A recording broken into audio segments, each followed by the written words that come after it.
what's your take on mental health in line with creatives, and do you think it's something that affects them? Because there's studies that are saying that this affects creatives more than the average person. What's your take? I'm going to answer that, and I mean this with all love. Obviously, you know we're brethren anyway, so I'm saying this like as a brethren and also in answer to your question. Like, with your question, kind of is exactly what I was saying before, in that if all humans didn't exist ever and it was just Ayman or you or Laura and Vula or whoever, do you think we wouldn't go through these cycles of different emotional spectrum? We would, of course we would. That's just the reality of being human. Whether we even had thoughts or not, we have chemicals in us that produce impulses and reactions that, you know, and so on and so forth. So when they happen, as opposed to it just being a part and parcel of life and you get on with, you know, your daily life,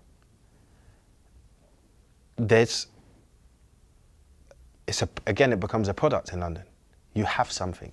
You have depression, or you have, and because you have this, you must have some other things that have led up to it. So now you must have some more things to deal with them, whether it's have therapy or whether it's have medication, and they're a whole other conversation in themselves about how helpful they are or are not. But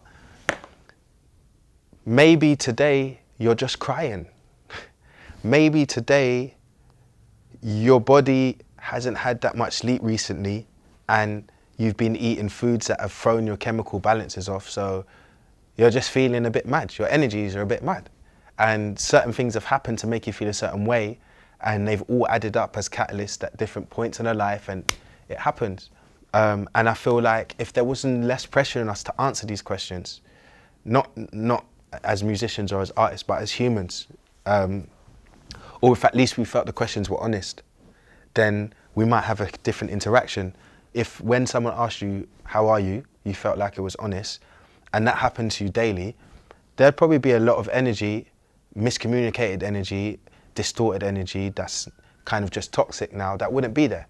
Because just the simple thing of someone saying, how are you, and you having to being able to relieve or alleviate whatever that day has for you in that moment to someone you don't know, that's objective, yeah? That isn't personally attached to it, it's a genuine human-to-human thing. It might alleviate a whole lot of things, you know? And then the reverse of that is true. When you are going through things, if people weren't, not over sincere, but they almost dramatize the situation.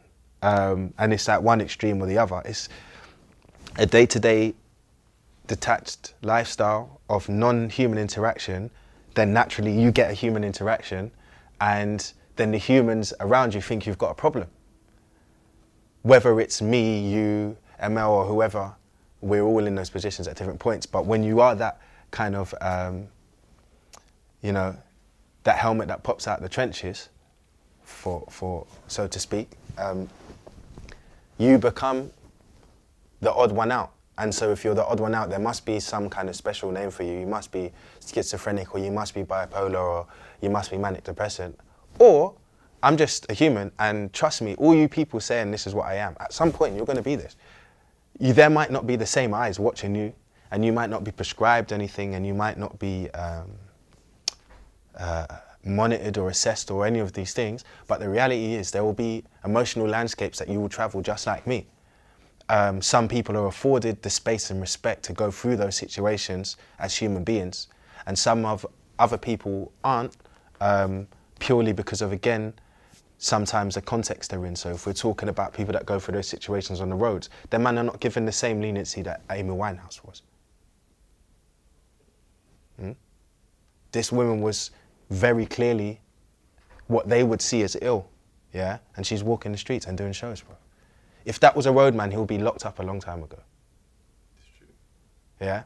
There's man them and women in other parts of society that have the economical cushioning to allow them to explore those landscapes and come right back around to a human being or a person that can assimilate into society without I wouldn't say necessarily being judged for it, but the judgment scope being smaller, because the whole world doesn't have to see now. The whole world and their aunt and granny doesn't know your business. You're allowed to be a human in a human way with your family when it gets a bit peak. And then when you're strong, you share it with the world. Whereas a lot of people's not in that position. When they're weak, they still go and work because they can't do nothing else. There we go. When they're weak, you know, they're still out on the streets. When they're weak, whatever they're doing is open. They're not given the same level of dignity. And that's not necessarily a burden, because I think over a long period of time also there's obviously blessings from that as far as how you measure society, certain levels of resilience. But I definitely don't think it's helpful in that process to label it as necessarily anything. Just deal with it as it is, or maybe the wider issues that will help create that behaviour type. Because for the longer we keep adding labels, it'll just be another one to another one to another one to another one to another one until we address the mother label as what it actually is. And that, I'm sure, can go on forever. I ultimately think it's really at the door of love, the issue of love, which is a wide subject. But depression itself or bipolar itself, they're all states of mind and decisions we make, we choose, you know.